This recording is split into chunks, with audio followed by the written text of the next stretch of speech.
Morning, guys! Let's make mixed berries smoothie. Yes. I eat this every morning now for breakfast. And that comes with chia seeds. Here you go. So, you have to have a blender. Yan, ganyan. Pasensyahan nyo na ang aking blender. Naging malabo na siya. Kasi ako yung nag-blend ng something dyan at nasira siya. Anyway, we have kefir. Ito, maganda to. Prebiotic. Probiotic, prebiotic. Ano ba pinagkaiba ng dalawang? Powerful probiotic. Yan. Diba? So, what I do, let's shake it first. Shake daw siya. Ngayon, I use a 1/3 cup measuring cup. So, I put that. Ganyan na lang. So, 1 measure of kefir. Yan.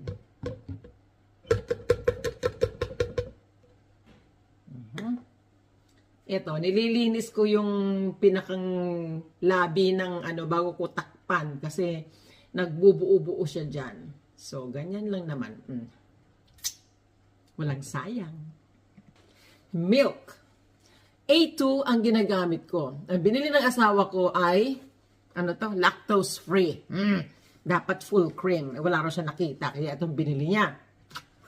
Bakit A2? They say yung A2 daw na milk ay coming from a non-modified cows. Kasi mga cows daw ngayon ay modified na. Kaya hindi daw maganda yung kanilang... Kaya siguro pinagbabawal ng ibang doktor yung pag-inom ng milk at saka yung pagkain ng beef kasi modified na ang mga baka. So ito ay unmodified.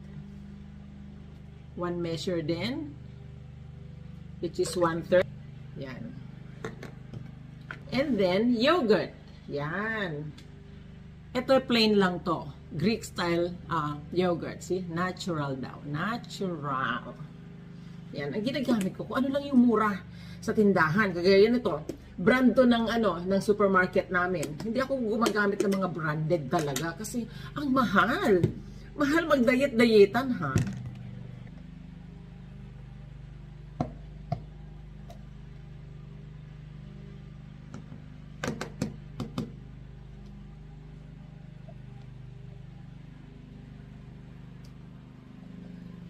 Hindi naman kailangan saktong measurement. Hindi naman yung makakasama kung sobra o kulang. Diba? Pwede mo nga dagdagan o bawasan. Depende sa iyong panglasa.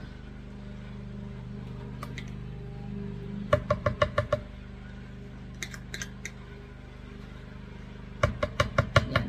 Kaya ko lang siya mini-measure para hindi ako nahuhula. Kasi minsan napaparami. Binabudget ko yung aking ingredients para hindi agad maubos. Mahal kasi. Diba? So, ayun na, yung tatlong wet ingredients. Yan. Ngayon, ilalagay na natin ang berries. Yogurt. Yaminess. Alam nyo yogurt, siya, yung plain lang ha, maasim-asim siya. Pero, nung una ayoko ng lasa niya. Nasanay na lang ako. Ganon talaga, pag tayo ay may sakit na. Tiisin ang mga inaayawan. Sa berries naman, para hindi sobra-sobra din. 2/3. So, 2 measure ng aking mga liquid ingredients. Ayan. Ang content nitong ay may, itong pack na to ay may strawberry. Halaki na strawberry niya po. Lagyan na natin. Ay, hindi. Ilagyan na natin strawberry dito. Oops. Ayan. Tapos, laki nun. Meron siyang blueberry, blackberry, and raspberry. Ayan, no.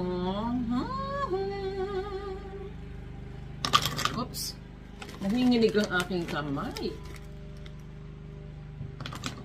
Yan.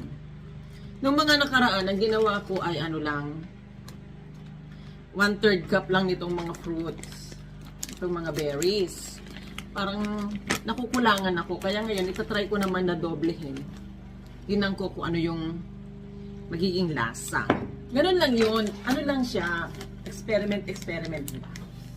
Tansya-tansya, subok-subok, para maano mo, yung hanggang sa ang tawag dito, ma-reach mo yung gusto mong tamang timpla sa iyong panglasa. So, ayan, lalagyan na natin to. Frozen siya. Yan. Ngayon, tatakpan na natin to. At ilalagay na natin dito. Ito na.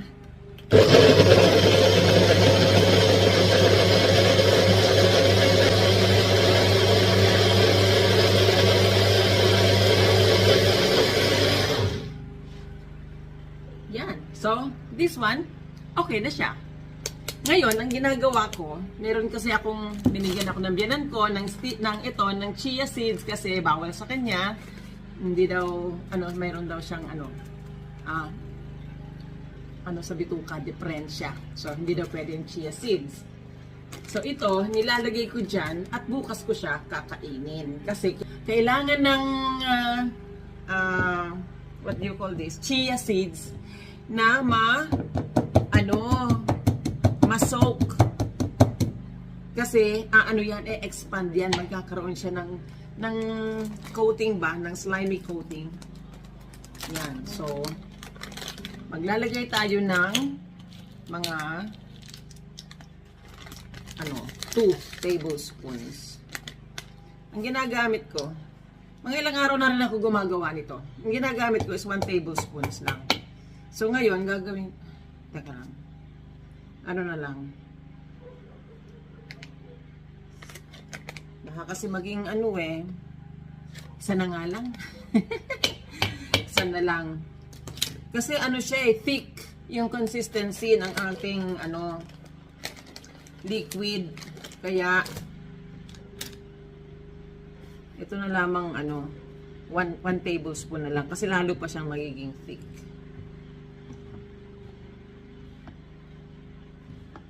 Yan. Smoothie na ang dating. Ayun, no? Ngayon, ta-transfer mo na lang yan sa lagayan or just leave it in here. Diba? Takpan mo nung tapos yun na yun. Tikman natin. Oh, wow. Ayun. Mas kasi, mas maraming berries, mas lasa mo yung berries. Yung mga nakaraan kasi parang lang ang nilagay ko, konti lang. Kalahati lang nung, so bali, 1/3 lang ang nilagay ko dati. Medyo nalalasahan mo pero parang matabang, parang kulang. Yun. So ngayon, dinoble ko siya. Masarap. Masarap naglilik ng sandok.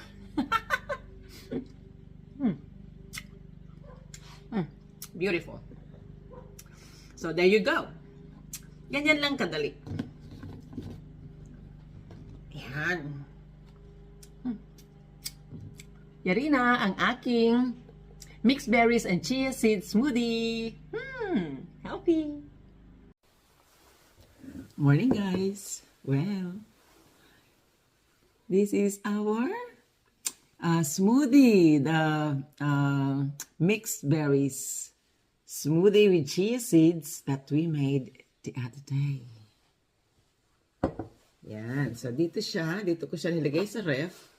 Dito lang. Tapos, gano'n lang.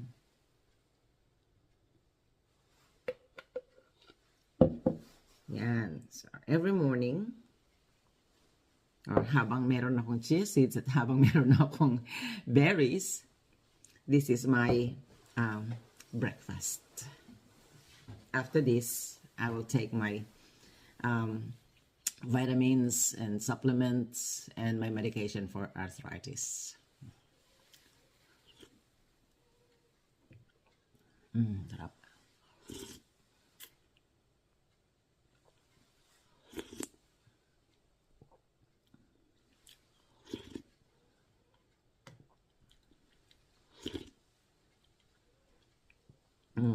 So maybe I can put more chia seeds in it. I only put 1 tablespoon because I thought it's gonna be thick, but it's not really thick. Look, so yeah, next time I will put more chia seeds in it.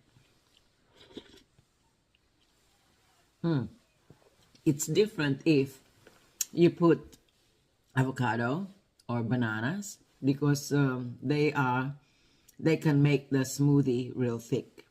So when you use them, don't put too much chia seeds. 1 tablespoon is enough.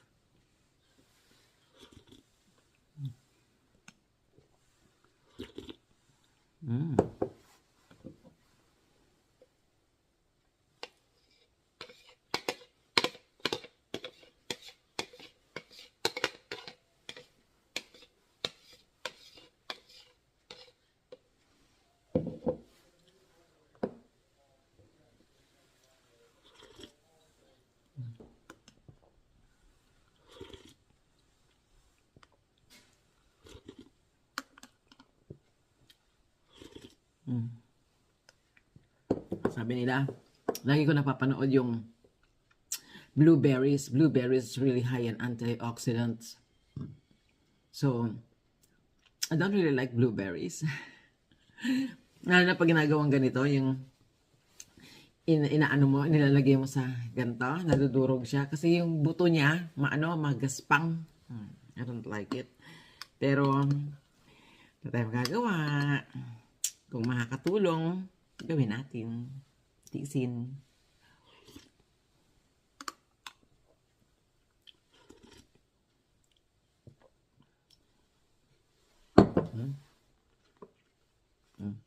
Yung buto niya matalas. Ganon din sa chia seeds, pero mas maliliit kasi ang chia seeds.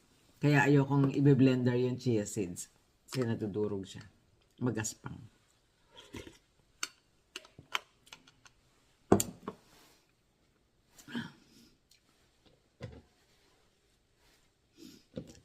Pwede naman sanang lunukin na lang ng lunukin, pero naiiwan sa dila eh.